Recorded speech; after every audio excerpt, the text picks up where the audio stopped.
नमस्कार दोस्तों, स्वागत है एक बार फिर से आप सभी का आपके अपने चैनल भारत दस्तक के ऊपर। जैसा कि बड़ी खबर आप लोग जानते होंगे कि जयंत यादव अब भाजपा में जाने वाले हैं और उसका एक रीजन भी पता चला है कि जयंत यादव जी के जो पूर्वज थे चौधरी चरण सिंह जी, उनको मिलने वाला है भारत रत्न। भारत रत्न देने की घोषणा कर दी है सरकार ने। और दोस्तों यहाँ पर मैं आपको और बता दूं कि उनको 3 से 4 सीटें दी जा रही है लोकसभा में और एक राज्यसभा सीट दी जा रही है। इसी लालच में जयंत चौधरी जी किसानों की हकमारी करते हुए अब भाजपा में शामिल हो गए हैं। भाजपा में शामिल होने का मतलब है मेरा कि एनडीए गठबंधन में शामिल हो गए हैं। अब भाजपा की पीठ पर वो बैटिंग करने वाले हैं। हालांकि 700 किसानों की मौत वो भूल चुके हैं। हालांकि जो लाठियां उन पर भाजी थी योगी सरकार ने भाजपा के राज में, लगता है वो भूल चुके हैं। अब जयंत चौधरी जी का कहना है कि पीएम मोदी में चौधरी चरण सिंह की छवि दिखती है। यानी कि चौधरी चरण सिंह जो कि एक महान किसान नेता थे, उनकी छवि पीएम मोदी में दिखती है। तभी लगता है मोदी जी ने 3 काले कानून लाए थे और उसी चक्कर में 700 किसानों को अपनी जान देनी पड़ी थी। हालांकि आपका क्या कहना है इस बारे में? जो कदम उठाया है जयंत चौधरी जी ने, इसके नीचे कमेंट जरूर करें दोस्तों। लेकिन सपा का क्या रुख आया है? सपा का रुख जानना बहुत ज्यादा इंपॉर्टेंट है कि सपा और समाजवादी पार्टी और जयंत चौधरी जी की जो बात चल रही थी, उसे लोग यह मान रहे थे कि ये दोनों का गठबंधन, ये दोनों का युवा गठबंधन योगी जी को पछाड़ देगा यूपी के अंदर। लेकिन अब इन दोनों युवा में से एक युवा तो निकल गया है और अब एक युवा बचा है। तो आप जानते होंगे राम गोपाल यादव, जो कि बड़े नेता है समाजवादी पार्टी के, उनका कहना है कि जो भाग रहे हैं उनका चरित्र है।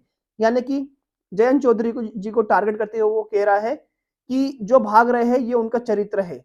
तो दोस्तों आप क्या कहते हो इस बारे में? नीचे कमेंट जरूर करें दोस्तों। भारत रत्न की बात चल रही है। चौधरी चरण सिंह को भारत रत्न मिला, कर्पूरी ठाकुर जी को भारत रत्न मिला, आडवाणी जो कि देश के पूर्व उप प्रधानमंत्री रहे और बाबरी मस्जिद गिराने में उनका बड़ा योगदान रहा, उनको भी भारत रत्न मोदी सरकार की तरफ से दे दिया गया। लेकिन अब एक बड़ी घोषणा और एक बड़ी मांग बहुजन समाज मांग रहा है, जिसको लेकर राजेंद्र पाल गौतम ने एक वीडियो बनाया है। राजेंद्र पाल गौतम का कहना है कि मान्यवर काशीराम साहब को भारत रत्न मिले, लोहिया जी को भारत रत्न मिले और भारत रत्न मिले जगजीवन राम जी को, जो कि देश के क्या बोलते उप प्रधानमंत्री रहे और देश के गृह मंत्री रहे और उनके गृह मंत्री रहते हुए ही देश में बांग्लादेश बना।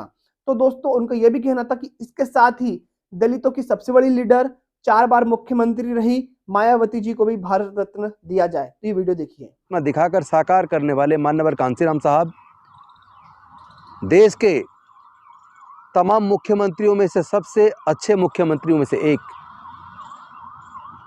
पूरे बहुजन समाज की सशक्त आवाज़, आयरन लेडी के रूप में मशहूर बहन कुमारी मायावती जी, समाजवादी आंदोलन के जनक राम मनोहर लोहिया जी और पाकिस्तान के साथ दूसरे युद्ध में अपने रक्षा मंत्री के तौर पर कुशल नेतृत्व का परिचय देने वाले, जिनके तक प्रयास से पाकिस्तान से जीत के बाद अलग बांग्लादेश बनाने में भारत सरकार सफल हुई, बाबू जगजीवन राम, जिन्होंने विभिन्न विभागों में भारत सरकार में बेहतरीन काम किए।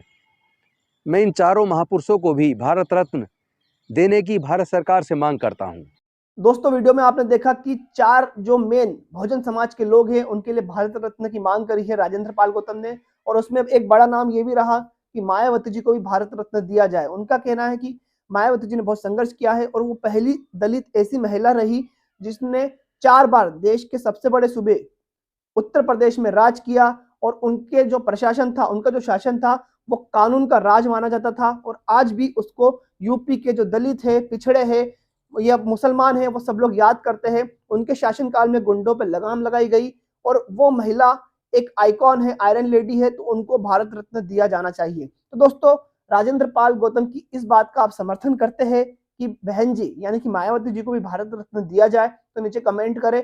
बाकी हम लोग तो चाहते ही है कि हमारे जितने भी महापुरुष हुए, लोह पुरुष हुए, सभी को भारत रत्न मिले, क्योंकि वही लोग इसको डिजर्व भी करते थे। और जिन लोगों को सरकारें बेमतलब में भारत रत्न देती है, जैसे कि आडवाणी जी, जो कि बाबरी मस्जिद ध्वस्त करने में उनका बड़ा हाथ था, इस देश की एकता को तोड़ने में उनका बड़ा हाथ था, तो ऐसे लोगों को भारत रत्न देकर भारत रत्न का जो मान सम्मान है वो नहीं गिराना चाहिए। तो राजेंद्र पाल गौतम जी की बात को लेकर आप क्या कहते हो, नीचे कमेंट जरूर करें, वीडियो को लाइक करें, चैनल को सब्सक्राइब करना बिल्कुल भी ना भूलें और देखता रहा करिए भारत दस्तक।